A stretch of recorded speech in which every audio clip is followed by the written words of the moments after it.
여러분 그 마음에도 하나님께서 주신 그런 그 기쁨의 선물의 꽃들이 다 있다 생각합니다. 오늘 비가 내렸는데 이것이 이제 단비가 아니겠습니까? 가뭄 이 땅을 적시는 단비인데요. 봄이 왔음을 알려주는 이 비 자체가 전령인 것 같습니다. 봄이 곧 왔다 하는 것을 상징적으로 제일 먼저 알려주는 그런 어떤 것을 전령이라고 우리가 하는 것입니다. 그런 것과 같이 오늘 이 첫 예배가 우리 영원한 예배의 자리로 이어지는 그런 어떤 또 다른 관문이 될 수 있기를 바랍니다. 더불어 지난번 우리 형제도 여러분과 같이 이렇게 자리에 오셨다가 그냥 교회에서 행사만 하는구나, 잔치만 하는구나 하고 왔던 그런 행사가 아니라 마음을 조금만 더 열었더니 자기를 향한 더 나아가 가족과 또 가문을 향한 주님의 놀라운 축복들이 있었다는 것을 발견하게 되었습니다. 그 보화를 우리 모두가 오늘 발견할 수 있기를 바랍니다.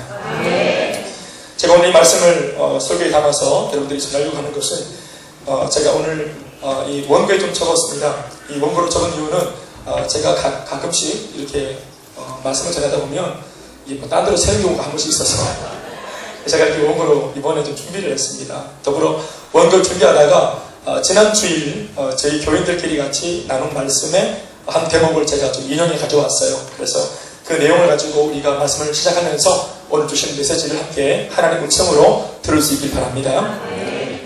여러분 인생이 반복이라는 사실을 여러분 동의하십니까? 인생이 반복이라는 말이에요. 20년을 살았습니까? 20년을 반복하는 거예요.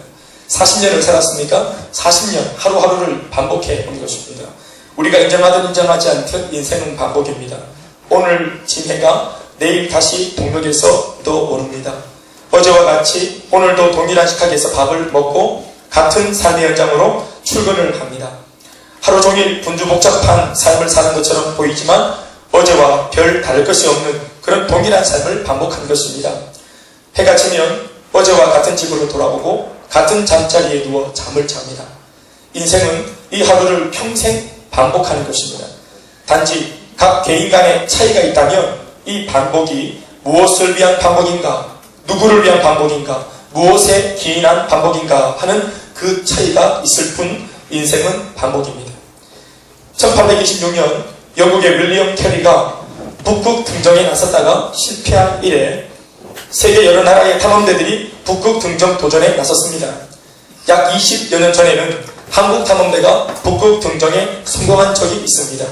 그것은 영국의 윌리엄 캐리의 실패 이후에 163년 동안 65개의 팀이 도전했다가 15개 팀만이 성공한 직후의 성공이었습니다. 따라서 한국 탐험대의 성공은 세계에서 18번째 성공이었고 나라별로는 북극 등정에 성공한 11번째 나라가 된 셈이었습니다. 그러나 그 자체만으로도 참으로 우리 대한민국 탐험대가 잘한 것이 맞습니다. 그런데 당시 한국 탐험대의 대장이었던 최종열 씨는 그 북극 등정에 성공한 역사적인 순간 자신의 감회를 이렇게 피력했습니다. 91년 5월 7일 새벽 1시 정각 내가 지구 제1의 극지인 북극점에 서는 순간 허무감, 허탈감 뿐이었다. 내가 무엇 때문에 무엇을 얻기 위해 그 숱한 어려움을 겪고 목숨까지 던질 각오로 지구의 꼭지점을 향해 지난 3년이란 긴 세월을 허비했던가 했습니다. 걸어서 북극점에 인간의 몸으로 도달하기 위해서는 체력적인 한계를 뛰어넘기 위한 반복적인 훈련을 상당히 많이 치루어냈을 것입니다. 이 성공을 위해서 최종열 씨가 밤낮으로 얼마나 숱한 훈련을 반복했겠습니까?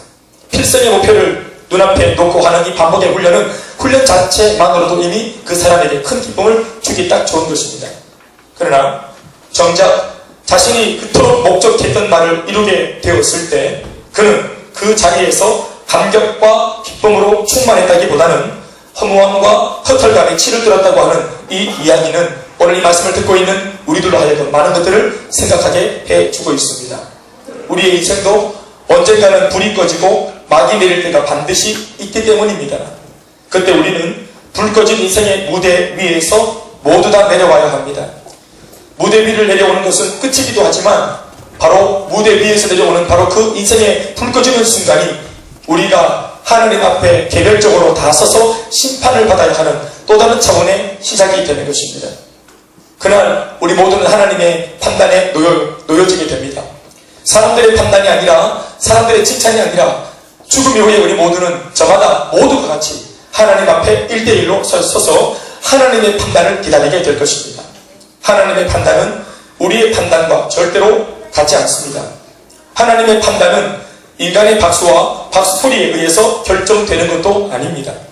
우리 딴에는 아무리 열심히 살고 우리 딴에는 아무리 성실히 살아온 인생, 잘 살아온 인생인 듯 하지만 인간들의 관점과 다르게 보시는 하나님의 저울 앞에서 우리는 어쩌면 허탈감과 허무함에 치를 떨 수도 있고 아니면 반대로 기쁨과 감격을 누릴 수도 있습니다. 그러나 이 서로 다른 두 인생의 결판은 지난날 살아생전 우리가 인생의 저마다의 무대 위에서 우리가 과연 무엇을 위해 누구를 위해 인생을 반복하며 살아왔는가 하는 것으로 결정이 나는 것입니다. 저는 오늘 이곳 앉아 계신 여러분들 한 사람 한 사람의 현재의 모습을 사실은 다 알지 못합니다. 또한 저는 여러분들의 미래에 대한 부분도 잘 알지 못합니다. 여러분들이 지금 하고 있는 사업이 얼마나 잘 될지, 또 마음에 꿈꾸고 있는 어떤 일들이 얼마나 잘 되어질지 제가 목사랍시고 무턱대고 제가 여러분들에게 축복을 그냥 할 수는 없는 것이고 잘 제가 예측할 수 없습니다. 사실은. 그러나 제가 오늘 이곳에 앉아 계신 여러분들을 보면서 확실하게 아는 것 한 가지 있습니다. 그것은 저나 여러분이나 이곳에 있는 우리 모두가 반드시 죽는다는 것입니다.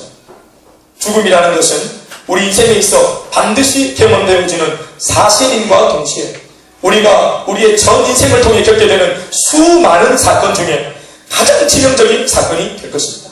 죽음 말입니다. 몸이 아팠다, 관절이 아팠다, 머리가 아팠다, 골치가 아팠다, 어떤 사건 때문에 마음이 두근거렸다, 속이 쓰렸다, 어떤 우리가 겪었던 고통보다도 우리가 인생 단 한 번 겪게 될, 그리고 마지막 겪게 될 이 죽음의 고통은 아마 가장 치명적인 고통이 될 것입니다. 그럼 여러분, 이 부분에서 우리 한번 잘 생각해 볼 필요가 있는 것이 있죠. 이곳에 있는 우리를 포함해서 왜 이 세상 모든 사람들은 자신의 인생에 반드시 한 번쯤은 찾아보야만은 이 죽음을 대비하려 하는 시도를 하지 않는 것일까요?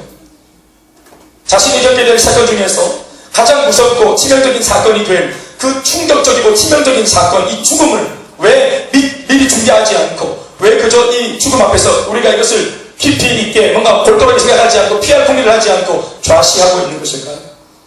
수년 전 영평도가 폭격을 당했을 때 전쟁이 나는가 하는 그런 소문이 돌았을 때 많은 사람들이 마트로 몰려가서 사재기를 했습니다. 먹고 사겠다는 거죠. 고통에 찾아올 것을 대비해서 준비하겠다는 것입니다. 또 지금도 그런 일들이 산발하고 있지만 신종플루에 대한 좋지 못한 소문이 돌았을 때 얼마나 많은 사람들이 자신들의 소중한 가족들을 앞장서고 예방접종을 미리 받도록 애를 썼습니다. 낭패를 면하기 위해서 우리 그렇게 했죠. 우리 인간들은 본능적으로 닥쳐올 환난을 피하고자 합니다. 그래서 우리 모두는 유비무한의 정신이 뭔지 잘 알고 있습니다. 준비하지 않으면 근심이 있기 때문에 잘 준비해놓고 근심이 없자고 한 것입니다. 닥쳐올 환난을 대비해서 철저하게 준비를 잘해서 그 환난을 벗어나거나 가급적이면 충격을 완화시키려는 노력을 위해 사람들은 연구도 하고 돈도 쓰고 애도 쓰고 뭐 여러 가지로 그렇게 노력을 합니다. 그러나 죽음의 문제만큼은 그렇게 하지 않습니다. 아니, 그렇게 못합니다. 한다고 하더라도 소용이 없다는 것을 우리는 잘 알고 있기 때문이죠. 그리고 이미 이 죽음이라는 것을 통해 인생은 반드시 끝이 난다는 사실을 우리 모두는 기정사실로 이미 받아들이고 있습니다. 죽음 앞에서 이 땅의 모든 사람들은 전부 시한부 인생이라는 사실을 그 누구도 부인할 수 없을 것입니다. 그렇다면 죽음을 피할 수 없다는, 인생은 반드시 한 번은 끝이 난다는 이 사실이 오늘 수많은 사람들에게 어떤 영향력을 지금 행사하고 있는가, 어떤 영향을 주고 있는가 하는 것입니다. 바로 죽음에 대한 반동으로 죽음이 확실하니 삶에 대한 적극적인 애착이 일어나는 것입니다. 인생에 끝이 있다는 것을 알기 때문에 인생이 다 끝나기 전에 살아생전 잘 사는 것이 중요한 문제로 대두되는 것입니다. 또한 그것은 당연한 현상입니다. 그런데 문제는요, 그 잘 산다는 것이 무엇은 말인가 하는 것입니다. 도대체 어떻게 사는 것이 잘 사는 것인가 하는 겁니다. 오늘 우리들의 인식 속에 자리 잡고 있는 성공적인 인생관, 인생 잘 살았다 하는 이 성공적인 인생관이 무엇인가 하는 겁니다. 보편적인 대답을 하자면 얼마나 마음껏 인생을 누리며 살았는가, 혹은 얼마나 인생을 즐기며 손해보지 않고 마음껏 누리고 즐기며 살았는가 하는 것이 그 질문에 대한 대부분의 대답일 것입니다. 대부분의 사람들이 이런 인생관과 또 성공관을 가지고 있기 때문에 인생을 누리고 즐기기 위해서 반드시 있어야 될 뭐가 있어야 되겠습니까? 돈이 있어야 하는 것입니다. 인생을 더 누리고 더 즐기기 위해서 필요한 것은 돈이죠. 그래서 사람들이 그렇게 살기 위해서 돈을 추구할 수밖에 없는 거예요. 그래서 그들이 말하는 인생 최고의 로망이 뭔가 하면 빠른 성공, 이른 은퇴입니다. 따라합시다. 빠른 성공. 다시 한번. 빠른 성공. 이른 은퇴. 무슨 말인지 금방 알 겁니다, 여러분. 빨리 성공하려고 하는 이유는 뭘까요? 빨리 은퇴하기 위해서입니다. 그리고 나서 뭐 하자는 겁니까? 빨리 은퇴해서 더 나이가 들기 전에 한 살이라도 더 젊을 때 이 에너지를 가지고 인생을 누리고 즐기겠다는 것입니다. 물론 뭐 나이가 들어서도 즐길 수 있겠지만 한 살이라도 더 젊을 때 그럴 때 인생을 즐기겠다는 것입니다. 오늘도 같은 하늘 아래 수도 없는 사람들이 이 인생의 단꿈을 실제로 현실화시키려고 피가 터지게 경쟁을 하고 수단과 방법을 가리지 않고 앞다투어 달려가고 있습니다. 이 달려가는 길 끝이 어딘지도 모르고 그냥 막 달려갑니다. 여러분, 사람들이 하는 그 로망이 뭡니까? 빨리 은퇴해서 하고자 하는 그런 자신의 꿈이 뭡니까? 자신이 그토록 빨리 돈 벌어 은퇴해서 이루고자 하는 그런 수많은 인생의 내용이 뭡니까? 죽기 전에 꼭 한 번은 가봐야 되는 곳을 여행하겠다는 것입니다. 죽기 전에 꼭 한 번은 먹어봐야 되는 음식 101가지를 난 다 맛을 보겠다는 것입니다. 먹고 마시고 즐기고 누리는 인생을 이걸 막 그렇게 하면서 사진으로 다 찍어서 블로그에 다 사진 올려가지고 도배하면 그거 보면서 막 만족을 얻고 와 내가 갔다 왔던 거 내가 먹었던 음식들 그러면서 이렇게 뭔가 기뻐하려고 하는 것입니다. 이것을 사람들이 추구합니다. 이것을 가장 멋진 인생이라고 말합니다. 그리고 그렇게 실제로 살아가는 사람들을 우리는 부러워합니다. 그리고 그렇게 살아가지 못하는 나의 형편을 우리가 비극적인 삶이라고 스스로 우리가 그렇게 결정을 내리기도 합니다. 1956년 미국의 짐 엘리엇이라고 하는 사람이 있었습니다. 짐 엘리엇이라고 하는 이 청년은 28살 혈기왕성하고 장래가 촉망되는 꽃다운 그 젊은 나이에 남미에 있는 에콰도르 정글에 사는 아주 미개한 짝이 없는 살인 부족 아우카족에게 복음을 전하다가 그 젊은 날 순교한 사람입니다. 그것도 자신 또래 친구 4명과 함께 5명의 젊은이가 그 정글에 들어가자마자 일주일도 안 돼서 병사처럼 발견되었던 아주 끔찍한 실제로 있었던 사건입니다. 사람들은 이 젊은이들의 죽음을 낭비라고 했습니다. 그들은 휘틀리하게 아주 유수한 그런 젊은이들이었고 아주 그냥 나라적으로도 볼 때 인재들이었습니다. 엘리트들이었습니다. 젊은 시인 작가이기도 하고 또 그 학교에서 또 학생회장을 역임하기도 하고 또 여러가지 다재다능한 어떤 인재들이었습니다. 그래서 사람들은 이들의 죽음을 어이없는 낭비라고 그렇게 표현을 했던 것입니다. 그러나 그 남편을 잃은 민망인이 된 그의 부인 엘리자벳 엘리엇의 증언에 의하면 자신은 이 남편의 죽음이 비극이 아니라고 말했던 것입니다.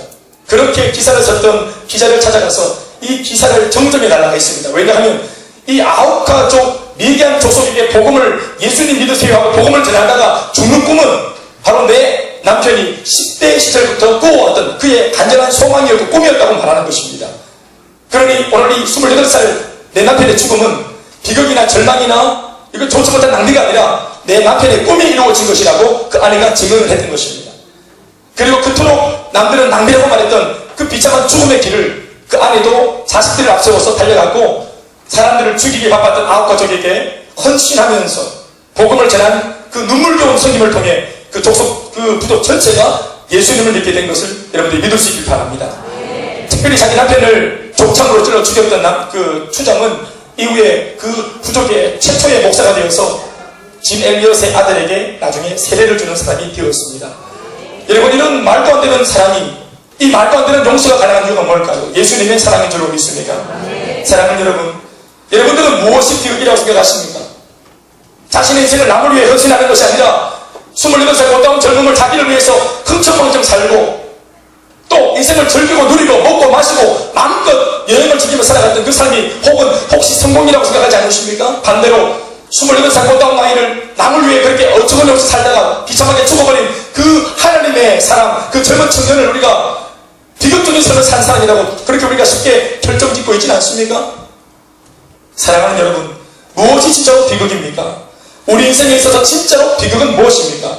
단 한 번뿐인 우리의 소중한 인생을 무한적으로 반복해서 겨우 이루고자 하는 것이 우리 집 평수를 30평에서 50평으로 20평 더 넓히는 곳에 혈안에 뛰어 사는 이 삶이 비극이 아니겠습니까?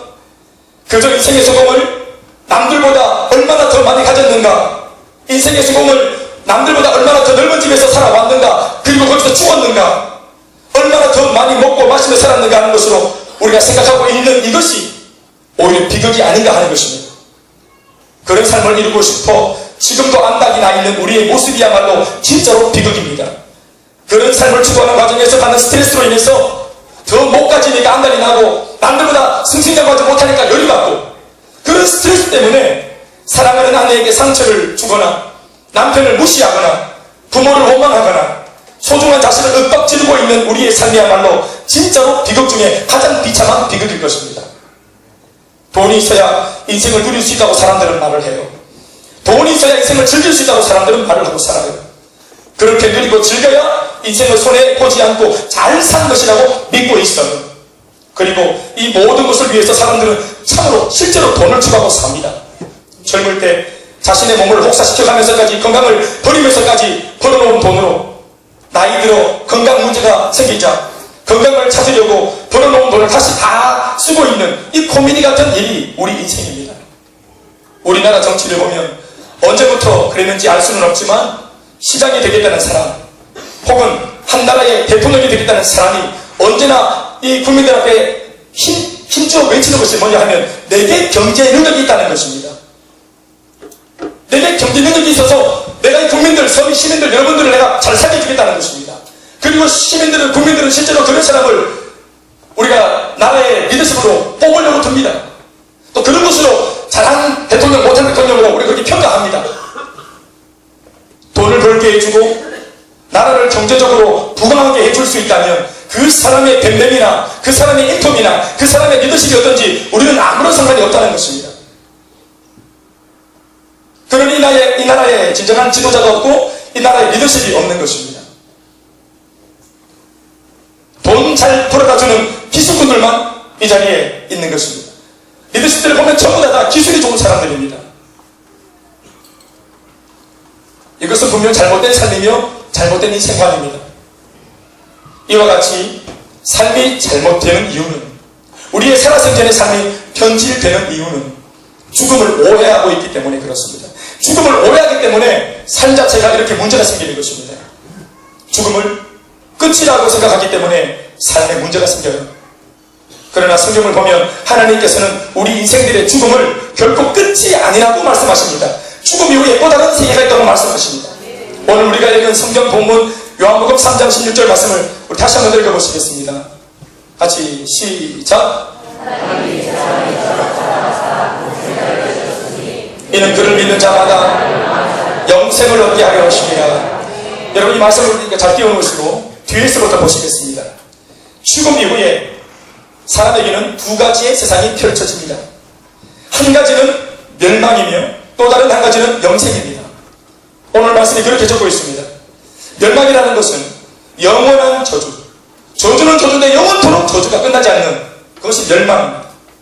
또 멸망은 영원한 죽음, 영원한 지옥을 의미합니다. 반면에 영생이라는 말은 말 그대로 영원한 생명, 영원한 안식, 영원한 행복을 의미합니다. 만약 우리가 이 땅에서의 마지막 경험이 될 죽음 이후에 천국에 올라가서 영원한 생명을 얻고 영원한 행복을 누리게 된다면 그 사람에게 있어 이 죽음이라고 하는 것은 더 나은 세상으로 옮겨가는 하나의 관문에 불과하게 될 것입니다.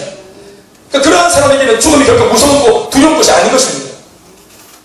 그러나 만약 죽음 이후에 영원한 멸망과 지옥에 들어서게 된다면 이 죽음은 새로운 고통의 첫 관문이 되는 셈이니 죽음은 정말로 무서운 것입니다. 그 죽음 이후에 사실은 더 끔찍한 고통을 겪게 된다는 것이기 때문에 이 죽음 자체가 비참한 것입니다.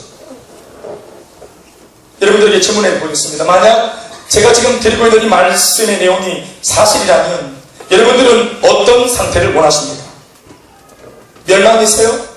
영생이세요? 저는 개인적으로 영생이라고 똑똑하게 말하고 싶습니다. 예수 안 믿었던 제 지난날도 지옥과 징계 없는 삶을 살았기 때문에 그렇습니다. 오늘 이 자매의 또 형제의 이야기 들어보니까 부부가 사는데, 아니 아내가 힘들다면, 두 사람이 사는데 아내가 힘들었다면 누가 가해자입니까? 이건데. 또 남편 얘기 들어봤죠, 우리가? 그 남편도 또 가해자가 남편도 피해자야. 아니, 두 사람 사는데. 둘이 서로 피해자면 가해는 누가 하는 거예요? 여러분, 서로가 가해자라고 생각하니까 서로 먼저 용서를 못 구하는 겁니다. 내가 니한테 피해를 입었다. 남편은 아내에게, 아내는 남편에게. 둘 다 피해자니까 가해자가 아니기 때문에 용서해달를 먼저 사과를 못하는 거예요. 내가 피해자니까 네가 나한테 사과를 해야 된다는 거예요. 그런데 두 사람이 똑같은 입장이니까 이 가정은 화해가 되지 않은 채로 계속 삶을 살게 되는 것입니다.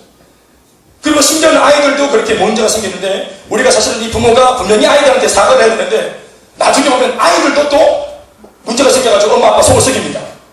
그럼 또 엄마 아빠는 또 아이들 앞에서 또 피해자가 되고, 또 엄마 아빠도 한테 또 아이도 피해를 입고, 집에 꼴랑 4명 사는데 전부 다 피해자예요.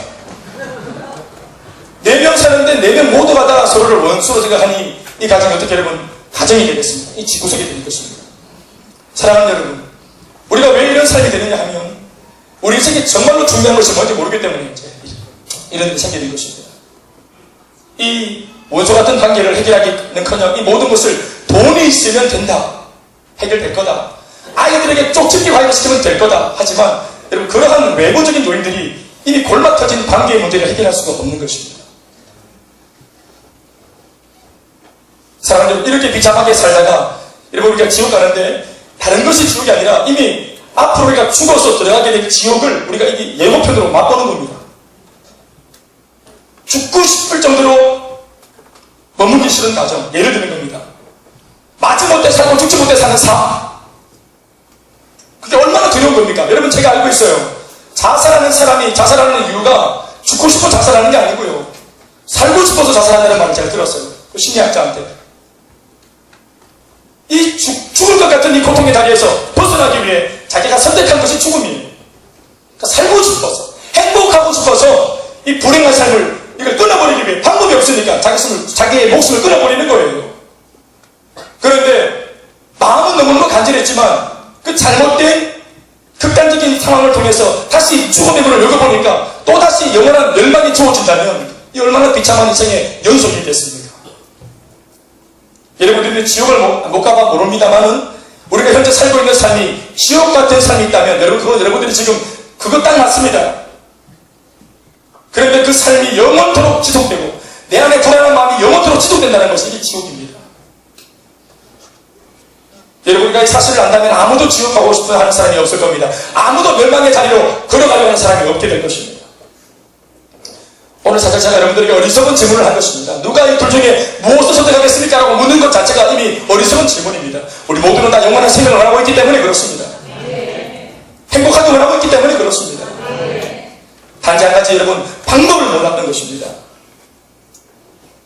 오늘 우리가 읽은 이 성경 말씀이 비록 한 구절의 말씀이긴 하지만 이 두꺼운 성경책 속에 적힌 수많은 그 어떤 말씀보다도 중요한 내용이 적혀있는 말씀이에요. 오늘 이 성경 말씀은 우리에게 죽음을 두려워하지 않아도 되는 비결을 말해주고 있습니다. 그리고 우리가 여러분 방금 말했던 대로, 원했던 대로 죽음 이후에 영원한 생명을 얻는 비결도 말해주고 있습니다.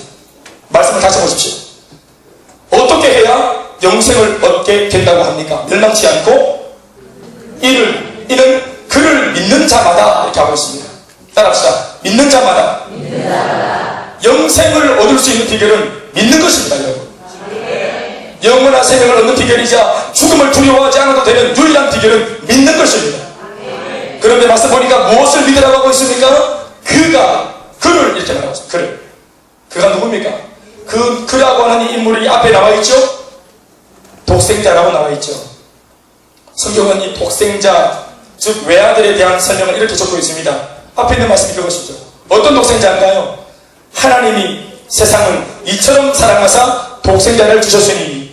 이 말씀은 쉽게 표현 이렇게 되는 것입니다. 하나님이 세상을 이처럼 사랑해서 우리들에게 주신 독생자, 바로 그 독생자를 우리가 믿으면 멸망하지 않고 영생을 얻게 하신다라고 오늘 본문이 적고 있는 것입니다. 그 독생자가 바로 우리가 입으로 날마다 고백하는 예수님입니다. 하나님께서 이 세상, 즉 저와 여러분 한 사람 한 사람을 사랑하셔서 우리가 죽어 지옥에서 멸망당하는 것을 보지 못하시고 우리에게 영원한 생명을 주시기 위해서 당신이 하나밖에 없는 독생자 예수님을 우리들에게 보내주셨다고 말씀하십니다. 그러니 예수님은요, 우리를 향한, 나 김대영이를 향한 하나님 아버지의 사랑의 표현인 것입니다. 말씀을 읽겠습니다. 잘 죽는 것은 잘 사는 것과 같은 동일 세상에 놓여있는 문제입니다. 어떤 삶은 멸망으로 가는 삶이 있고 또 어떤 삶은 영생으로 가는 삶이 있습니다. 인생을 산다는 말, 80평생을 산다는 말은 동받기를 한다고 보면 됩니다. 어디를 향해서 높이 뛰어오르는지, 이것이 이미 어디 멸망이냐 영생이냐, 이것이 동받기를 하는 살아생전 이 땅에서 이미 결판이 나는 것입니다. 어떤 사람의 삶은 열심히 살지만 그 끝점이 멸망일 수 있습니다. 어떤 사람은 동받기를 하듯이 열심히 성실하게 멋지게 살았지만 그 끝이 지옥일 수 있다는 말입니다. 어떤 삶은 이 땅에서 조금 못 먹고 못 자고 고달프게 살고 뭐 그렇게 좀 했지만 남들이 볼 때는 그렇게 막 그냥 가치롭지 않게 보이는 예수를 하나 붙잡고는 그렇게 신앙생활을 연명하듯 살았던 삶이지만 이 동받기 끝나고 난 뒤 문을 열었더니 영원한 생명이 주어지는 삶도 있는 것입니다. 비행기가 여러분 얼마나 높이 날았는가, 고공비행을 했는가, 난기류를 땅바닥에 깔아놓고 얼마나 나는 안전하게 세상을 그렇게 내가 누리며 살았는가. 인생을 높이 날아오는 사람이 있지요. 돈을 많이 벌고 높은 자리에 앉아서 고공비행을 하는 사람이 있습니다. 그러니까 하면 어떤 사람은 저와 같이 저공비행에서 난기류 만나고 골짜기 막 산골짜기 막 그냥 날마다 막 그냥 배 밑으로 끌고 가면서 시급을 하면서 왔다 갔다 막 그렇게 하고 롤러코스터 치면서 사는 사람도 있습니다. 그러나 우리가 이번에 말레이 항공이 계속해서 이슈가 되고 있는 것과 같이 비행기에 몇 명이 탔나, 얼마나 내용이 좋았나, 얼마나 비행의 내용이 좋았나, 높이나는 아무런 수가 없는 것은 비행의 목적은 도착 지점에 잘 도착하기 위함인 것을 우리가 알기 때문입니다. 도착해야 될 곳에 도착하지 못한 비행은 잘못된 비행입니다. 아무리 높이 날아도 곤도박질 치면 소용이 없는 것입니다. 사실 여러분들이 예수를 믿으면 도착 지점만 확실한 것이 아니라 미안한 말이지만 난기류, 인생의 난기류도 해결할 수 있는 복음의 절대 능력이 살아생전 우리들에게 갖추어진다고 우리는 믿고 있습니다. 바람이 없는 게 아니고 풍파가 없는 게 아니고 예수를 믿어도 고난이 있고 하나는 있지만 우리가 믿고 있는 예수님의 절대 능력으로, 믿음의 능력으로, 신앙의 능력으로 기도하면서 오늘 불가능해 보이는 그 난기류를 통과할 수 있는 능력을 우리에게 주십니다.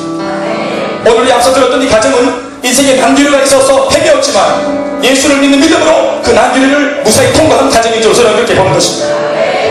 지금 현재도 여러분 난기류를 만나 허덕이는 인생이 있고 어떤 사람은 통과한 사람도 있고 아직까지 인생의 난기류가 뭔지 몰라 인생이 그냥 막 천년만년 살 것 같이 자신감이 넘치는 사람도 있지만 인생의 공통점은 반드시 인생의 밤이 온다는 사실입니다.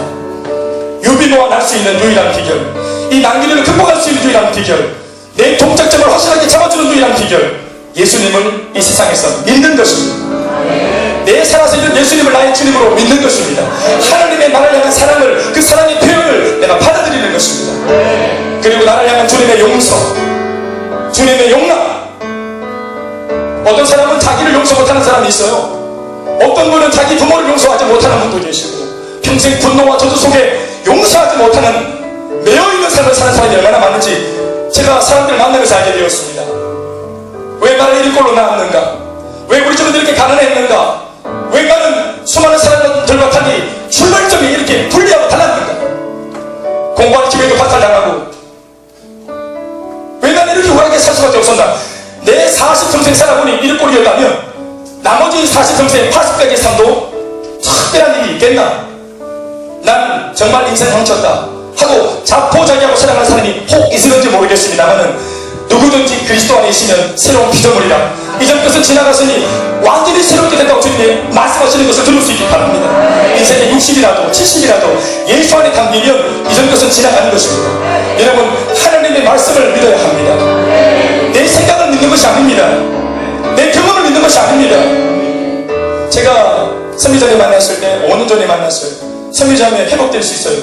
목사님 안 돼요. 선미자매 회복될 수 있어요. 안 돼요.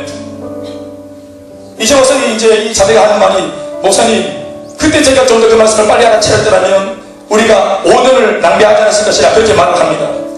여러분, 우리가 5년 먼저 믿으면 5년의 삶을 얻는 겁니다.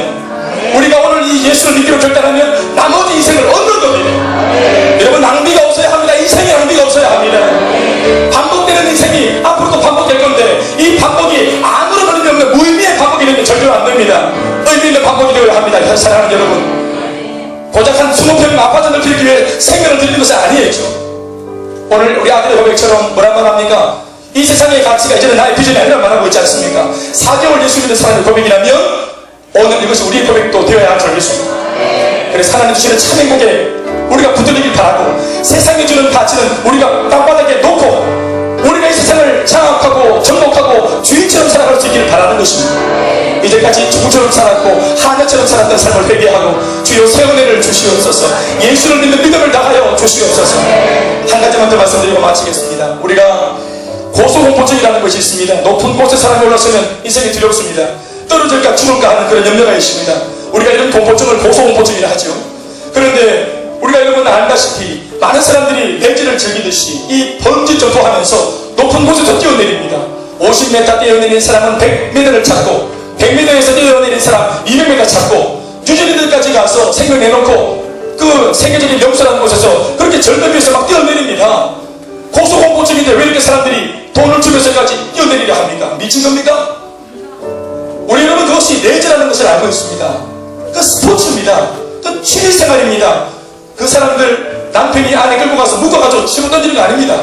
수발로 가서 뛰어내리고 그렇게 합니다. 막 좋아하고 막 소리 지르면서. 번지 좀 해보신 분 계시겠습니다만, 여러분, 이 고소공포증, 인생의 최고의 두려움, 죽음을 향한 고소공포증 두려움을 무엇이 기쁨으로 변화시키고 역전시킵니까? 내 두 다리를 꽁꽁 묶고 있는 안전장치가 로프가 확실할 때 우리 몸을 기꺼이 던질 수 있는 것입니다. 내일이 두렵고 글피가 두렵고 인생 사는 것이 두렵습니다. 인생 전체가 마치 고소공포증에 놓여있는 사람 마냥 그렇게 두렵습니다만은, 내일을 향해 걱정 없이 오히려 설레임으로 내 몸을 던질 수 있는 비결은 내 몸을 찾고 있는 안전장치가 있느냐 없느냐 하는 것에 달려있는 것입니다. 예수를 내가 확실하게 믿고 있다면 안전장치 마련하는 것입니다. 그러면 내일을 향해서, 글피를 향해서 사업을 하든 직장을 다니든 학교에 공부를 하든 내 인생을 더 던질 수 있는 것입니다. 두려움을 설렘으로 바꿀 수 있는 역전의 비결은 예수를 믿고 내 몸에 묶어놓는 것입니다. 이제껏 잡았던 지푸라기 벌리고 이 동아줄을 잡아내는 여러분, 지혜로운 여러분 되시기를 주의 이름으로 축원을 드리겠습니다. 다 같이